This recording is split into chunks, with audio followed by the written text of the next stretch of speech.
What up, y'all? It's the Kid Ríez, and today we are back with another video. Megan Thee Stallion is being taken to court by her former photographer. Drake is being slammed by Rolling Stone for his latest diss, tailor-made freestyle. And Saweetie sets the record straight between her and Quavo. So let's get into it. So from this article on hotnewhiphop.com, it reads, Megan Thee Stallion has been hit with a new lawsuit from her former photographer, Emilio Garcia, according to NBC News.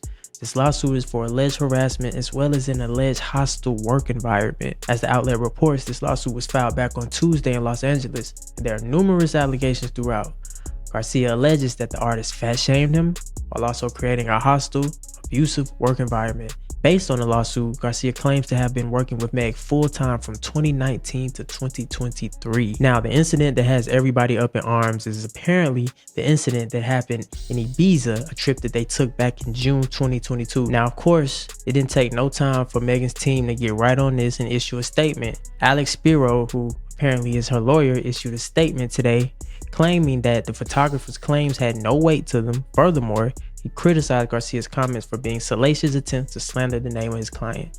This is an employment claim for money, with no sexual harassment claim filed with the salacious accusations to attempt to embarrass her. The lawyer then stated that Megan Thee Stallion plans to disprove these accusations in court. See, that's the thing about when you bring things like this to light, you better hope you're telling the truth. Because when you're dealing with a brand such as Megan Thee Stallion's, if you're dealing with a company such as Roc Nation, they got money, and court is a rich man's game.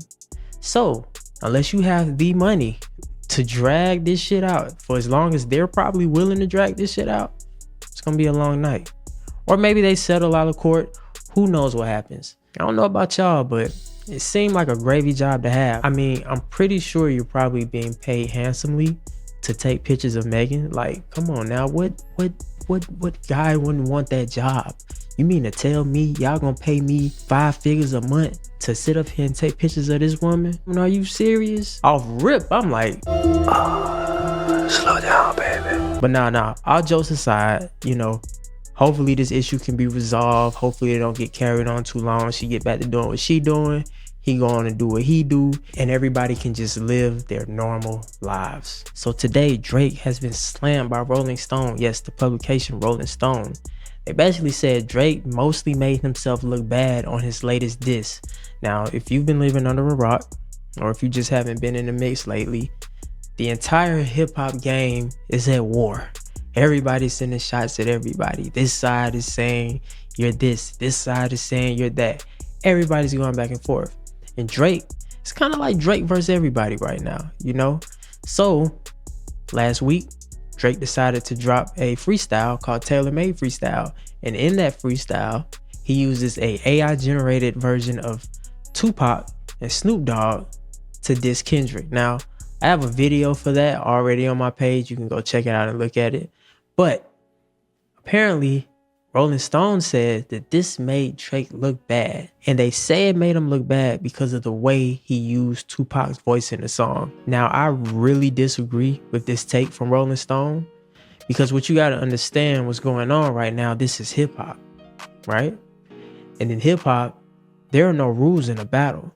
I'm going to come at you any way I feel like it. And I'm going to say how I feel, and I'm going to do what I feel. Feelings, that's not the place for this right now. Now, people mad at Drake for taking Tupac's voice and dissing him.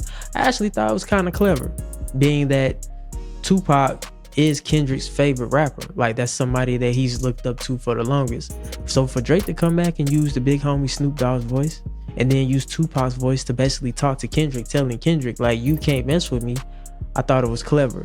A lot of people not gonna feel that way. Then again, this is a rap battle. This is how rap battles go. There's no rules in this thing.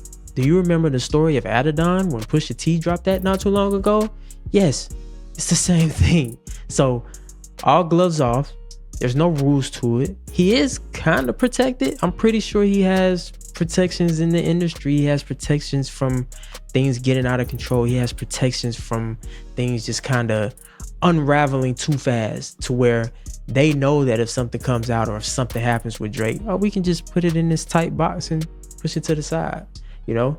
But that's what happens when you're on top. He's one of the top dogs in the game. So naturally, you know, people are going to kind of be poking and prodding to see if they can get him to say something. Or they're going to be saying stuff like in this Rolling Stone article about how he doesn't speak to or use his voice for, you know, things like inequality in neighborhoods and stuff like that. You know, like I said, I don't look for an entertainer to be my voice of reason. I don't think people should do that anyway. They're entertainers. That's it. You know, I don't need for a bigger artist, or like I don't need for a movie star to tell me how to live my life. I don't need for a movie star to try to empathize with what goes on with my day to day, because I know you don't care. It doesn't, nothing like that affects my life, right? And it should be like that for most people. And last but not least, Saweetie puts Quavo on blast with a DM. Now, also, if you've been living under a rock, Quavo and Chris Brown have been trading jabs back and forth. Yes, I know everybody's waiting for the Kendrick and Drake thing to kind of come to a big explosion, but Quavo and Chris Brown have been dropping diss records. Not what I had on my bingo card for this year at all. But Quavo and Chris Brown been going back and forth, dropping disses, and Quavo's ex has been brought into the picture now. In the record that Quavo just dropped, he says that, you know, Saweetie, I made one, I can make another one. It's no problem. I can just go get somebody off the street. I can make a Saweetie. Okay, well, apparently today she had something to say and chime in. She basically posted a DM of Quavo hitting her up way back in January, basically saying, you know, hey man, we used to mean a lot to each other. Now, every dude have probably been in this situation. What dude hasn't tried to go back and talk to their ex at some point? We've all done it, right? But to have it put on Front Street in front of the world while you're in a battle with the dude that supposedly was with your girl, it's a low blow, man. It's a super low blow. Also, to add to the sting, she replied, hopefully the model he turns into me replies. Ouch. And of course, you can see that she never replied to his message. Now, what Quavo need to do is get back in the studio, right? Just keep putting out the music. Stay in the studio. Keep putting out the music. Keep going. Because right now, man, it just seemed like he's getting it from all sides. Because Chris Brown ain't no slouch, all right? Chris Brown is not somebody you just finna, oh, I'm just gonna throw a couple. No, bro. No, you gotta know who you're dealing with. This nigga can sing, this nigga can dance, and he can rap. And you know niggas that can hit a front flip standing up straight, man, them niggas off a little bit, bro. You don't want to be going up against bro like that. So right now, man, it just seemed like Quavo's back against the wall. But I feel like he'll bounce back. You know what I'm saying? Get in the booth. Let your best be heard. Or shit, just fall back. But right now, man, you know, having your business put on Front Street, having people all in your mix, and then having the DM exposed, man. See, this is dangerous. This is why I don't really get into the whole DM and things. I just rather prefer meet somebody in person, because just like that, man, you can be put on that Summer Jam screen, and man, it is humbling. So yeah, ladies and gentlemen, that is all I have for you today. Is the Kid Ríez. You know exactly what to do until the next time you see me. And what's that? You keep it carefree. I'll catch y'all later. Peace.